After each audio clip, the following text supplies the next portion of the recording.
제가 어떤 나라를 만들고 왜 대통령이 나왔는지는 제가 시간을 좀 오버해서 1분 30초 동안 말씀드렸습니다. 저는 정치 교체하고 세대 교체하고 시대 교체해서 실용의 이념을 앞서는 나라, 성장하는 중산층의 나라를 만들 겁니다. 그래서 우리 시민 모두 개개인의 아주 보통의 하루를 지켜드린다는 목표로 정치하겠습니다. 이 말씀 드리고 싶습니다. 지금 중요한 건 우리가 얼마나 이기고 싶으냐, 그리고 이길 가능성이 있냐에 대한 의심을 떨쳐낼 수 있느냐입니다.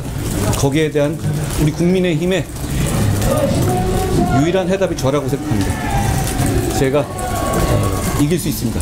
우리가 이깁니다. 제가 우리가 이깁니다라는 다소 노골적인 슬로건을 얘기하는데요. 그건 제가 이긴다는 얘기도 되지만 우리 국민의힘이 이긴다는 뜻이기도 합니다. 그래서 위험한 나라를 막아서 대한민국이 이긴다는 뜻이기도 합니다. 우리가 이깁니다. 질문 있으시면 할까요? 대표님, 정경 말씀 때 개헌 막은 거를 관점으로 내세우셨는데 당내에서는 이제 그 계엄이나 탄핵에 대해서 여러 의견이 있는 걸로 알고 있는데 후보가 되신다고 하면은 이제 통합이나 쇄신이 가능하시다고 보시는지 방안이 있는지 보십니까? 그럼 계엄을 안 막습니까? 저는 이 말씀 드리고 싶습니다. 계엄을 막아야 한다는 말에 대해서 다른 이견을 제시하면서 우리가 이 선거에서 이겨볼 수 있습니까? 제가 조금 전에 드린 말씀하고 다시 반복됩니다. 우리는 계엄의 바다를 극복해야 이길 수 있습니다. 저는 우리 국민의힘 어떤 정당인지 이렇게 말씀드리고 싶어요. 제가 바로 이 자리에서 홍지은 기자도 계시는데 바로 이 팻말을 뒤로 해서 12월 3일 밤에 계엄을 저지하겠다고 말씀드렸습니다. 그때 중요한 날이 뭐였냐면 계엄 국민과 함께 막겠다. 그런데 더 중요한 말 뒤에 한마디가 더 있었습니다. 국민의힘 당대표 한동훈. 제가 개인 한동훈으로서 계엄을 저지한 것이 아닙니다. 우리 국민의힘은 고통스럽지만 자유민주주의를 지키는 정당이기 때문에, 공화주의를 지키는 정당이고 책임감 있는 정당이기 때문에 손해보고 어려운 일이 있어도 우리가 배출한 대통령이 불법계엄을 하면 나서서 막은 정당입니다. 저는 그 부분은 논란의 대상이 될 수 없다고 생각해요. 그 부분이 논란의 대상이 돼서 계엄이 옳으냐 그르냐로 얘기가 간다면 이번 선거는 끝입니다. 저는 그렇기 때문에 우리가 이기는 후보다. 왜냐하면 우리 당은 불법계엄을 저지한 당이기도 합니다. 본선거가 계속되면 저는 경선에서 이기기 위해서 나온 것이 아니라 본선에서 이재명 대표를 꺾기 위해서 나왔습니다. 선거가 계속되면 이재명 민주당이 할 얘기는 뻔합니다. 너희들은 계엄에 대한 입장이 뭐냐? 너희들은 계엄 때 뭘 했냐? 저는 이렇게 얘기하겠습니다.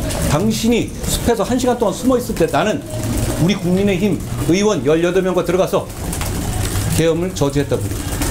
결국은 이 계엄으로 인한 선거에서 그렇게 받아치고 그렇게 대응할 수 있는 후보만이 우리 국민의힘의 승리를 가져올 수 있습니다. 그게 저입니다. 불법 계엄을 시도하는 대통령이 아니라 당원이신데 거취 문제에 대해서는 정리를 하고 가셔야 계엄을 받아야 됩니다. 제가 그 말씀드리죠. 제가 당대표 있을 때 윤리위에서 제명을 지시한 바 있습니다. 저는 지금 와서 얘기하는 분들은 조금 뒤늦은 얘기 같아요. 이미 평당원으로 되셨잖아요. 그렇죠? 대통령도 아니고. 저는 대통령 신분일 때 윤리위에서의 제명을 공개적으로 지시했었습니다. 지금 상황에서는 그렇게 지금 와서 뭐 평당원 입장에서 출당을 해야 된다 말아야 된다는 게 저는 그거 중요하지 않다고 생각합니다. 대표님, 단 이재명 어제 한국국회가 재판관 지명한 가처분이 인용 결정이 났는데 이걸 어떻게 보십니까?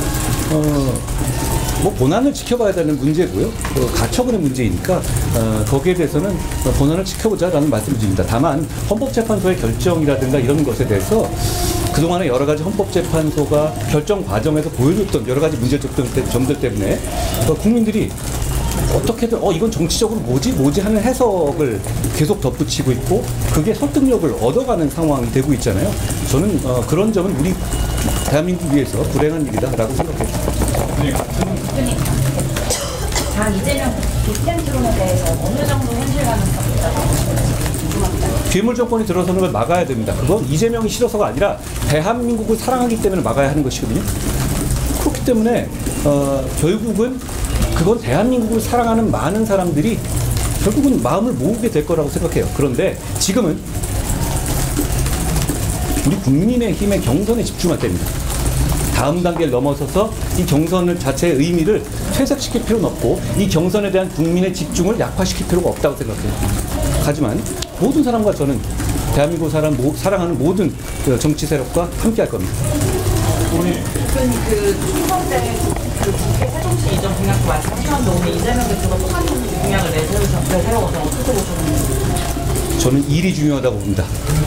지금 어떻게 제대로 일하고 어떻게 국민을 위해서 일하고 어떻게 중산층을 강화할지를 고민할 때라고 생각해요. 지금 선거가 정상적인 선거였다면 그런 얘기 할 수 있을 것 같아요. 바로 그런 얘기가 중점으로 올라올 수 있죠. 그렇지만 뭘 하던 간에 6월 4일부터 대통령의 임기가 시작됩니다. 그럼 용산으로 안 들어갈 겁니까? 호텔에서 일할 거예요? 현실적으로 지금은 일이 먼저입니다. 그 이후에 여러 가지 용산에 대한 국민들의 감정이라든가 효율성의 문제, 지역 균형의 문제 이런 문제를 생각해서 그때 차차 논의해도 되는 문제라고 저는 생각해요. 지금은 그거보다 훨씬 더 중요한 나라를 위한 이슈들이 많다라고 저는 생각해요. 만약에 그러면 국민의힘 대선 후보로 만약에 되시면 만병 빅텐트를 먼저 주도할 수 있다는 의미로 우린 보수 그리고 우리는 합리적인 상식적인 세력을 대표해온 전통적인 세력입니다.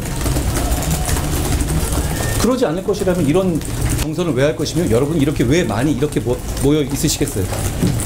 저희가 부족한 점 많습니다. 경선 과정에서 그 부족한 점 덜어낼 거고 반성할 점 반성하고 새로 태어나겠습니다. 정치개혁 필요합니다.